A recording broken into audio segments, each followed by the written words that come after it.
네, 안녕하세요. 반갑습니다, 여러분. 자, 이번에 2022년 2급 생활체육 지도자 스포츠 심리학에 대해서 풀이를 한번 해보도록 하겠습니다.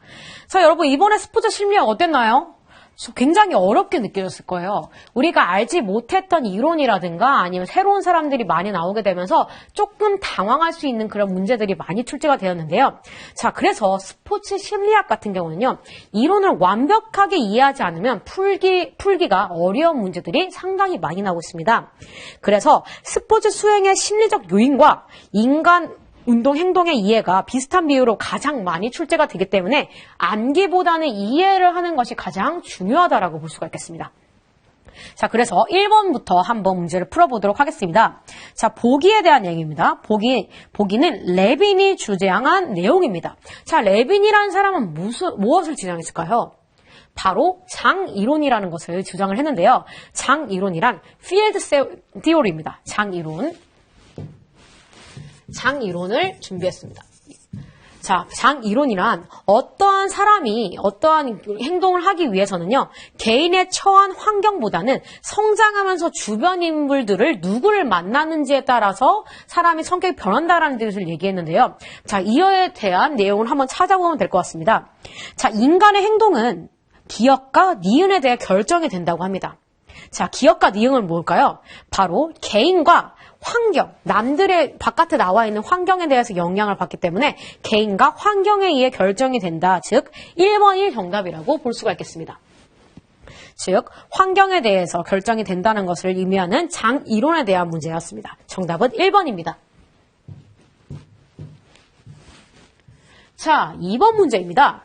자, 2번 문제는요, 아동의 운동 발달을 평가할 때 심리적 안정을 도모하기 위한 평가 방법으로 옳은 것에 대한 문제가 나왔네요. 자, 1번. 자, 평가 장소에 도착하면 환경에 대한 탐색 시간을 주지 말고 평가를 바로 진행한다. 절대 안 되죠. 아동 같은 경우는요, 환경에 대한 충분한 시간을 먼저 제공을 해줘야 됩니다. 그래서 1번 틀린 얘기고요. 아동의 평가 민감성을 높이기 위해 평가라는 단어를 강조한다. 자, 아동들에게 평가라고 얘기를 하면 더 좋아질까요? 아니죠. 평가 말고 대화 또는 놀이라는 언어로 대체해서 설명을 하는 것이 중요합니다. 자, 세 번째, 운동 도구를 사용하여 평가할 때 탐색할 기회를 당연히 탐색할 기회를 제공해야지 편안하게 할 수 있겠죠. 맞는 얘기고요. 네 번째, 아동과 공감대를 형성하지 않는다. 공감대를 형성하지 않으면 평가가 힘들겠죠. 즉, 형성하는 게 가장 중요합니다. 그래서 정답은 3번이라고 볼 수가 있겠습니다. 자, 다음 3번 문제에 대해서 한번 알아보도록 하겠습니다. 자, 3번 문제는 일반화된 운동 프로그램, 즉 GMP라는 설명에 대해 나왔는데요. 저번에 나왔을 거예요. 나는 일반화된 운동 프로그램인데, 자, 일반화된 운동 프로그램을 과연 무엇을 설명을 할까요? 자, 일반화된 프로그램이란 무한대에 가까운 사람들이 움직임을 하지만 매번 다르게 만들어내지만 그 안에서 동일하게 유지되는 불변의 특성이 있다는 것이 바로 일반화된 프로그램입니다. 그래서 내부의 운동 프로그램과 외부의 피드백 정보가 함께 운동 동작을 생성 및 수정한다는 증명입니다. 자, 그래서 우리는 다 움직이는 게 다 다르지만 어떻게 보면 동일하게 유지되는 그런 불변의 특성이 있다는 것이 바로 일반화된 운동 프로그램에 대한 설명입니다. 자, 기억입니다. 인간의 운동은 자기 조직과 비선형성의 원리에 의해 생성되고 변화된다. 자, 이것은 바로 다이나믹 시스템 이론입니다. 다이나믹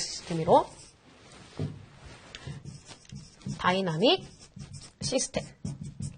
자, 기억은 다이나믹 시스템 이론에 대한 설명이었습니다.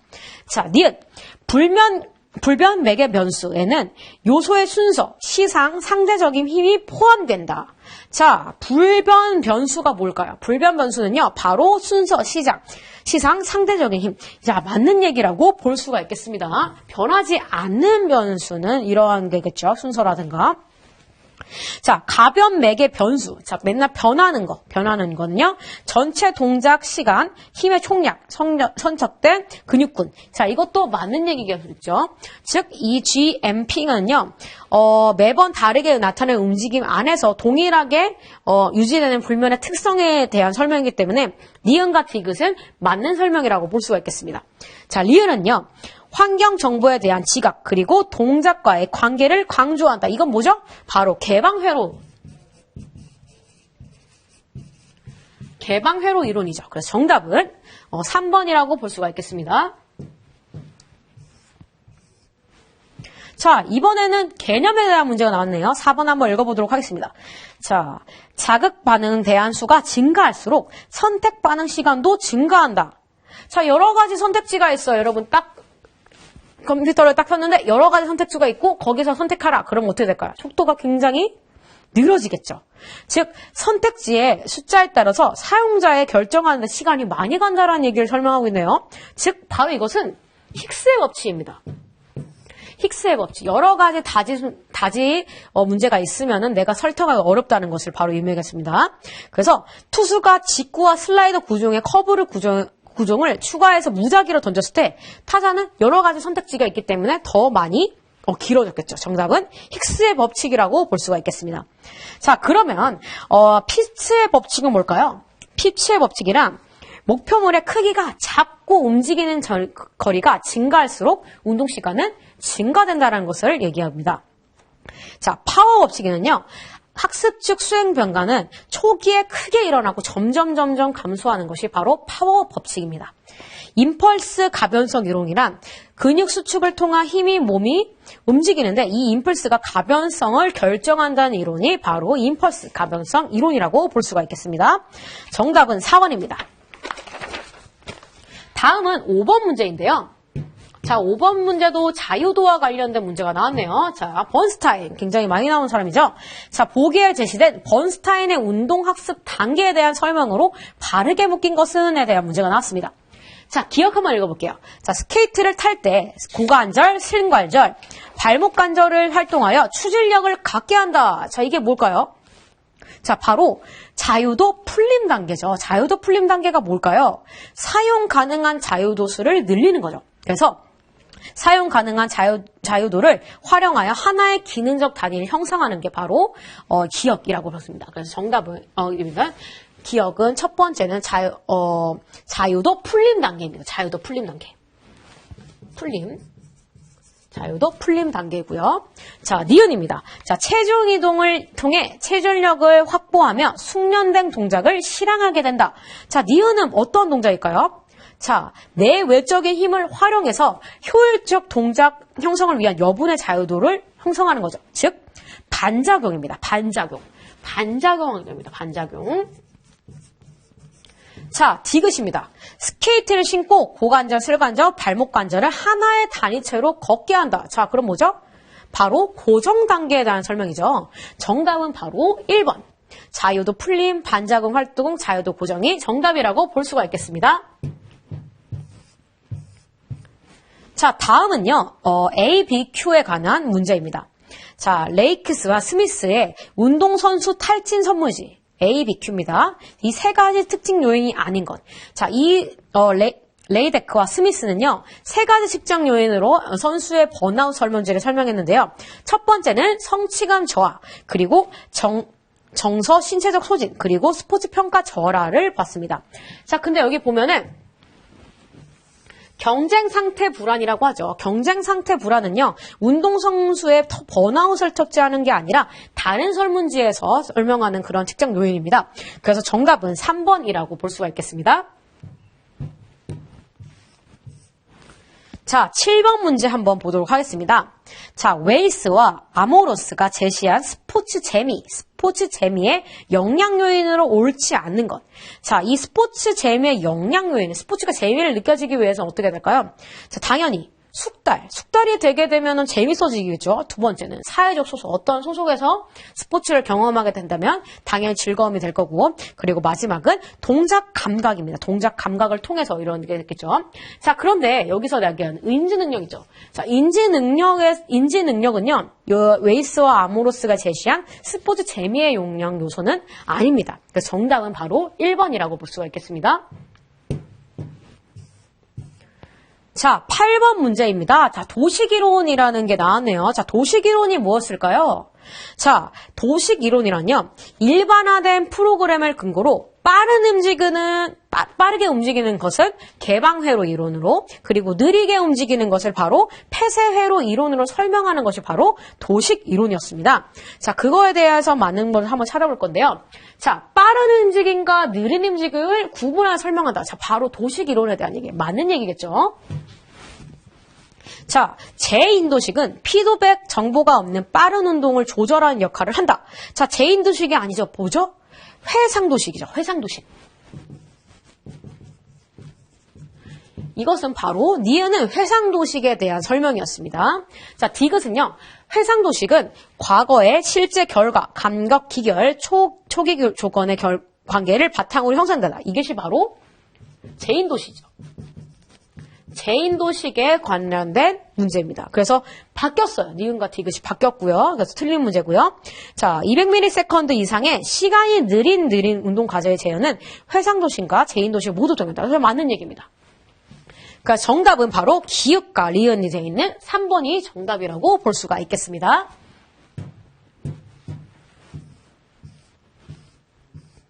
자, 다음은 9번 문제에 대해서 한번 알아보도록 하겠습니다. 자, 보기에 제시된 심리적 불응기에 관한 문제로, 자, 심리적 불응기가 뭔지 여러분들이 먼저 알아야겠죠? 자, 심리적 불응기는 과연 무엇을 의미할까요? 바로 선제시, 자극 처리 중엔 후제시 자극을 처리하지 못하는 것을 바로 이 심리적 불응기입니다. 그래서 어떠한 자극이 왔을 때 후제시 자극 처리를 제대로 하지 못하는 것이 바로 심리적 불응기인데요. 자, 기억 한번 읽어보도록 하겠습니다. 1차 자극에 대한 반응을 수행하고 있을 때 2차 자극을 제시할 경우에 2차 자극에 대한 반응이 늘어지는 녀석. 이것이 바로 심리적 불응기. 맞는 얘기겠죠? 자, 니은입니다. 1차 자극과 2차 자극 간의 시간차가 10ms로 아주 짧을 때 나타난다. 자, 너무 짧을 때는 어떻게 할까요? 불응기가 아니겠죠. 하나의 자극으로 간주하게 됩니다. 이때는 하나의 자극. 하나의. 그래서 이거는 틀린 얘기고요. 자, 디귿입니다. 자, 페이크 동작이죠. 페이크 동작의 사용 빈도를 높일 때 효과적일까요? 아니죠. 불응기가 있는데 왜 효과적이죠? 틀린 얘기입니다. 자, 그리고 자, 리을입니다. 1차와 2차 자극을 하나의 자극으로 간주하는 집단이라고 합니다. 자, 이것도 맞는 얘기입니다. 정답은 기억과 리을의 4번이라고 문제가 볼 수 있겠습니다. 다음은 10번 문제에 대해서 한번 알아보겠습니다. 자, 10번 문제입니다. 인간 발달의 특징에 관한 설명이네요. 자, 1번 문제. 자, 개인적 측면은 발달에 영향을 미치는 요인이 개인마다 달라서 나타나는 형성이다. 맞는 얘기죠. 개인적 특성이니까. 자, 2번. 다차원적 측면은 개인의 신체적, 정서적 특성과 같은 내적 요인 그리고 사회 환경과 같은 외적 요인으로 나눌 수 있다. 다차원적 측면은 내재적인가 외재적 이 두 가지로 나누는 거 맞는 얘기라고 볼 수가 있습니다.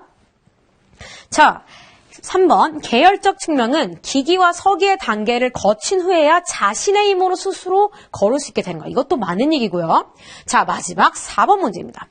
자, 질적 측면은 현재 나타나고 있는 움직임 양식이 과거 움직임의 경험이 축적되어 나타난 것입니다. 자, 지금 내가 하는 게 과거의 경험 때문에 된다. 이것은 질적 측면이 아니라 바로 양적 측면이죠. 자, 질적 측면이 아닌 양적 측면이 맞는 설명이기 때문에 정답은 4번이라고 볼 수가 있겠습니다. 네, 그러면 11번 문제에 대해서 한번 알아보도록 하겠습니다. 자, 11번. 시각 탐색에 사용되는 안구의 움직임의 형태, 안구의 움직임에 대한 문제가 나왔네요. 옳지 않은 것입니다. 자, 지각의 협소화. 자, 여러분, 지각의 협소화가 안구의 움직임일까요? 자, 아니죠. 이것은 주의의 폭에 관한 내용입니다. 지각에 협조하는 잘못된 형태입니다. 자, 그러면 2번은 뭘까요? 자, 부드러운 추적 움직임. 이것도 안구의 움직임. 맞는 형태라고 볼 수가 있겠죠. 자, 전정 안구 반사. 이것도 맞는 안구의 움직임 형태입니다. 자, 빠른 움직임. 빠르게 움직이는 거. 안구의 움직임. 이것도 맞습니다. 정답은 1번. 지각에 협소합니다. 이것은 주의의 폭에 관한 개념이라고 볼 수가 있겠습니다. 자, 다음은 12번 문제 한번 볼게요. 자, 12번. 불안과 관련된 스포츠 심리학도 굉장히 많이 나오죠. 자, 이거에 대해서 한번 읽어보도록 하겠습니다. 자, 보기에 제시된 불안과 운동 수행의 관계를 설명하는 이론에 관한 문제가 나왔네요. 자, 선수가 불안을 어떻게 해석하느냐에 따라서 운동 수행이 달라질 수 있다. 선수는 각성이 높은 상태를 기분 좋은 흥분 상태로 해석할 수도 있지만 불안한 상태로 할 수가 있다. 자, 이것은 바로 무슨 이론을 얘기할까요? 사람마다 해석하는 거에 따라서 이 사람은 불안할 수도 있고 이 사람은 안 불안할 수 있다. 자, 그것은 바로 2번에 대한 얘기죠. 자, 바로 전환 이론 그리고 반전 이론이라고도 불립니다. 자, 이 반전 이론이란 높은 각성 수준을 유쾌한 흥분으로 지각할 수도 있고 불안으로 해석할 수도 있다고 주장하는 이론이 바로 전환 이론입니다. 그러니까 정답이 2번입니다. 자, 역유가설은 뭐였죠? 반대로 유기되어 있죠. 그래서 내가 만약에 어느 정도 불안을 하면 스포츠 수행이 높아지면 불안의 정도가 너무 커지면 오히려 낮을 수도 있다는 게 역유가설이고요. 격변이론이 무엇일까요? 바로 신체적 각성과 인지 불안의 상호작용을 통해서 나타나는 이론을 바로 이론합니다. 4번은 적정기능지론. 적정한 기능을 할 수 있는 그런 불안 상태가 있다는 것을 의미하는 것을 바로 적정기능 지역 이론이라고 합니다. 정답은 2번 전환 이론이라고 볼 수가 있겠습니다. 자, 다음은 13번 문제 한번 알아볼게요. 자, 13번 문제는요. 역시 불안과 스트레스에 관련된 문제네요. 즉, 13번 문제는요. 생리적 관리 기법에 대한 내용이 나타났습니다. 자, 기억 한번 읽어보도록 하겠습니다. 자, 불안을 감소시키기 위해서 자기 최면을 사용하여 무거움과 따뜻함을 실제적으로 느끼도록 유도하는 방법입니다. 자, 이게 뭐였죠? 바로 자생훈련이죠. 자, 여러분 자생훈련이 무엇일까요? 자생훈련은요. 스스로 최면 상태에 도달해서 신체의 온도 변화를 느끼는 기술입니다. 즉, 기억은 자생훈련에 대한 설명이었습니다. 자, 니은 한번 읽어볼까요? 니은은요. 불안에 유발하는 자극 목록을 작성한 후에 하나씩 차례로 적용하면서 유발 감각 자극에 대한 민감도를 줄여 불안 수준을 감소하는 겁니다. 즉, 점점 내 몸에 대해서 둔감함을 느끼는 거죠. 즉, 니은은 체계적 둔감화에 대한 설명이었습니다. 자, 체계적 둔감화란 불안 또는 스트레스를 유발하는 자극에 대해서 이완 반응을 보이는 것으로 불안이나 스트레스에 둔감해지도록 하는 훈련을 바로 체계적 둔감화라고 볼 수가 있겠습니다. 정답은 자생훈련과 체계적 둔감화가 있는 4번이라고 볼 수가 있겠습니다. 다음은 14번 문제입니다. 자, 14번. 자, 와이너 굉장히 많이 했었죠. 자, 귀인 이론에 대한 설명으로 옳지 않는 것을 찾는 문제가 나왔습니다. 자, 여러분, 귀인 이론이 뭘까요? 귀인 이론. 내가 어떠한 행동의 원인을 찾기 위해서 추론하는 거예요. 내가 어떤 행동을 했는데 이게 왜 그럴까라고 추론하는 것이 바로 귀인 이론인데요. 자, 한번 읽어보도록 하겠습니다. 자, 노력은 내적이고 불안정이며 통제 가능한 요인이다. 맞는 얘기겠죠. 자, 능력은 내가 할 수 있는 내적이고 안정적이며 통제 불가능하겠죠. 맞는 얘기라고 했습니다. 세 번째, 운은 외적이고 불안정하면 통제 불가능한 요인. 이것도 맞는 얘기죠. 자, 마지막입니다. 과제 난이도는요. 외적이고 불안정하면 통제할 수 있는 요인이다. 자, 여러분, 과제 난이도를요. 내가 통제할 수 있을까요? 통제할 수 없죠. 통제할 수 없는 요인입니다. 그래서 정답은 4번이라고 볼 수가 있겠습니다. 자, 다음은요. 자, 15번에 대해서 한번 읽어보겠습니다. 자, 15번은요, 심상에 대한 설명이 나왔는데요. 한번 읽어보겠습니다. 자, 신경근 이론에 따르면 심상을 하는 동안에 실제 동작에서 발생하는 근육의 전기반응과 유사한 전기반응이 근육에서 발생한다. 자, 이걸 알기 위해서는 먼저 심상이 뭔지 알아야죠. 자, 이미지 트레이닝이라 하죠. 내가 그 상황에서 어떻게 행동하는지에 대해 생각을 하는데, 그래서 심리신경권 이론은 내가 상상하는 것만으로도 같은 전기 반응이 근육에서 발생한다. 맞는 얘기겠죠. 자, 기억은 맞는 얘기입니다. 자, 니은 상징학습의 이론하면 심상은요, 인지 과제, 그러니까 바둑처럼 막 움직이는 것보다 운동 과제에서 더 효과적이다. 자, 반대입니다. 상징학습에서는요, 오히려 인지 과제가 더 효과적이라고 합니다. 인지 과제가 더 효과적입니다. 그래서 이거 틀린 설명이라고 볼 수가 있겠습니다. 자, 디귿입니다. 생물정보 이론에 따르면 심상은 상상해야 할 상황 조건인 자극전제와 심상의 결과를 이루는 반응정제로 구성된다. 이것도 맞는 얘기고요. 마지막 리을입니다. 상징학습 이론에 따르면 생리적 반응과 함께 심리 반응을 함께하면 심상의 효과는 낮아질까요? 함께하면 오히려 심상의 효과가 더 높아지겠죠. 그래서 정답은 리을도 틀린 얘기라고 볼 수가 있겠습니다. 정답은 기억과 디귿인 2번이라고 볼 수가 있겠습니다. 15번의 정답은 2번입니다. 자, 다음은 16번에 대한 문제가 나오겠습니다. 자, 첼라드라이라는 사람이 다차원 리더십 모델을 먼저 설명했는데요. 자, 여러분, 다차원 리더십 모델이 과연 무엇일까요? 스포츠의 다차원 이론은요, 규정된 행동, 그리고 실제 행동, 그리고 선호 행동의 일치 여부를 바라보는 것이 바로 스포츠 리더십 다차원 이론이라고 볼 수가 있겠습니다. 자, 그거에 대한 문제가 나왔는데 한번 읽어볼게요. 자, 리더의 특성은 리더의 실제 행동에 영향을 준다. 당연히죠. 리더 특성은 행동에 영향을 주기로 맞겠습니다. 자, 니은 규정 행동은 선수에게 규정된 행동입니다. 자, 규정 행동이 선수에게 된 걸까요? 아니죠. 지도자입니다. 자, 지도자입니다. 선수가 아닌 지도자. 자에게 규정된 행동을 말합니다. 자, 디귿. 선호 행동은 리더가 선호하거나 바라는 선수의 행동을 말한다. 자, 리더가 선호하는 것이 아니라요, 선수가 지도자에게 바라는 것을 얘기합니다. 그래서 이것도 틀린 얘기고요. 자, 리을. 리더의 실제 행동과 선수의 선호 행동이 다르면 선수의 만족도가 낮아져. 당연한 얘기죠. 정답은 기억과 리을, 정답 2번이 정답이라고 볼 수가 있겠습니다. 자, 다음은 17번 문제 한번 풀어보도록 하겠습니다. 자, 17번은요, 운동심리 이론, 모형에 대한 문제가 나왔네요. 자, 보기. 지역사회가 여성 전용 스포츠 센터를 확충한다. 그리고 정부가 운동 참여에 대한 인센티브 정책을 수립한다. 가정과 학교에서 운동 참여를 지지해주는 분위기를 만난다. 자, 이거 읽어보니까 다 공통된 하나의 점이 하나 있죠. 과연 뭘까요? 바로 개인적 관점에서 찾는 게 아니라 사회와 국가에 포함시켜야 된다는 것입니다. 즉, 자, 이러한 이론은 어떤 걸까요? 바로 사회 생태 모형입니다. 내가 어떻게 운동을 하기 위해서는 내가 개인적으로 뭘 해야지라고 생각하는 게 아니라 사회에서 나를 이끌어줘야 된다는 뜻. 정답은 1번, 사회 생태 모형이라고 볼 수가 있겠습니다. 정답은 1번입니다. 자, 다음은 18번 문제 한번 들어가도록 하겠습니다. 자, 18번 문제입니다. 프로차스카죠. 자, 프로차스카가 얘기한 운동 변화 단계 모형에 대한 설명으로 옳은 것을 찾는 문제가 나왔습니다. 자, 한번 읽어볼게요. 자, 프로차스카는요, 운동 단계 모형을요, 총 5가지로 나눴습니다. 첫 번째가 뭘까요? 운동에 대해서 전혀 관심이 없는 무단계 단계죠. 무관심 단계는 6개월 이내에 내가 운동을 할 생각이 없어요. 두 번째는요, 이제 조금 관심이 생기는 관심 단계입니다.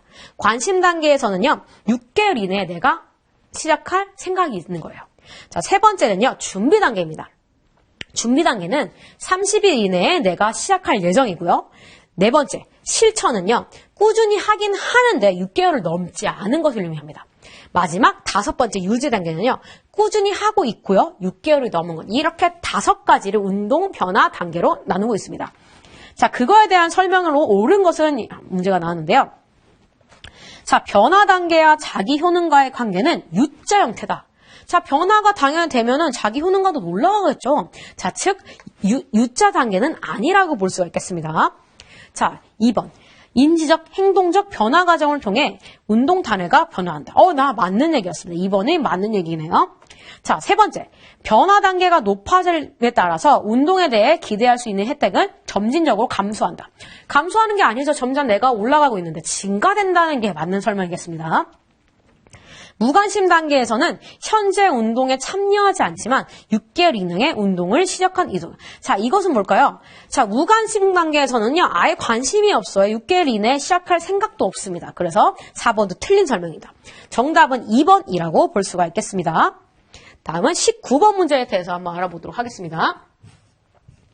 자, 19번 문제는요, 한국스포츠심리학회가 제시한 스포츠 심리 상담사, 상담 윤리에 대한 설명인데요. 스포츠 심리 상담사는 어떠한 행동을 해야 되는지 한번 알아보도록 하겠습니다. 자, 1번. 스포츠 심리 상담사는 자신의 전문 영역과 한계 영역을 명확하게 인식하고 맞는 얘기겠죠. 2번. 스포츠 심리 상담사는 상담 과정을 통해 얻은 정보를 이용할 때 교육과 미리 상담이죠. 미리 먼저 상의를 해야 되는 것도 맞겠죠. 자, 스포츠 심리 상담사는 상담 효과를 알리기 위해 상담에 참여한 사람으로부터 좋은 평가와 소감을 요구해야 된다. 절대 아니죠. 요구하지 않아야 되는 게 정답입니다. 정답은 3번이라고 볼 수가 있겠습니다. 자, 마지막 20번 문제 한번 보도록 하겠습니다. 자, 20번은 폭스가 제시한 위계적, 신체적 자기개념 가설에 대한 얘기인데요. 이런 설명으로 바르게 묶인 것은 이렇게 문제가 나왔습니다. 자, 이 폭스라는 사람은요, 위계적, 신체적 자기개념 가설을 이 4가지로 나눴어요. 첫 번째는요, 스포츠 유능함. 두 번째, 신체적 컨디션. 세 번째, 신체적 매력. 네 번째, 신체 힘. 요 4가지로 나눴는데요. 한번 보기를 읽어보도록 하겠습니다. 자, 신체적 컨디션은 매력적 신체를 유지하는 능력이다. 자, 신체적 컨디션은 신체를 유지하는 능력일까요? 아니죠. 운동을 유지할 수 있는 능력을 의미합니다. 그래서 기억 틀린 문제고요. 자, 니은입니다. 신체적 자기가치는 전반적 자기 존중감의 상위 영역에 속한다. 자, 신체적 자기가치는요, 총체적 자기 개념의 상일까요? 하위죠. 하위 영역에 속합니다. 그렇기 때문에 틀린 영역이라고 볼 수가 있고요. 디귿. 신체 매력과 신체적 컨디션은 신체 자기가치의 하위 영역에 속하다. 하위 영역 맞는 얘기고요. 스포츠 유능함은 스포츠 능력과 스포츠 기술 학습 능력에 대한 자신감. 이는 맞는 설명이라고 볼 수가 있겠습니다. 그래서 정답은 디귿과 리을을 포함한 4번이 정답이라고 볼 수가 있겠습니다. 자, 이렇게 해서 스포츠 심리학에 대해서 여러분 다 문제를 풀어봤는데요. 자, 굉장히 어렵죠. 저희가 아는 것도 있겠지만 개념을 정확하게 알지 못하면 문제를 풀지 못하는 것이 굉장히 많기 때문에 이 스포츠 심리를 이제 주장한 사람의 이름과 그리고 그 모델에 대해서 정확하게 알고 문제를 푸시는 게 가장 중요할 거라고 생각했습니다. 자, 이것으로 스포츠 심리학 문제풀이를 마무리하도록 하겠습니다. 감사합니다.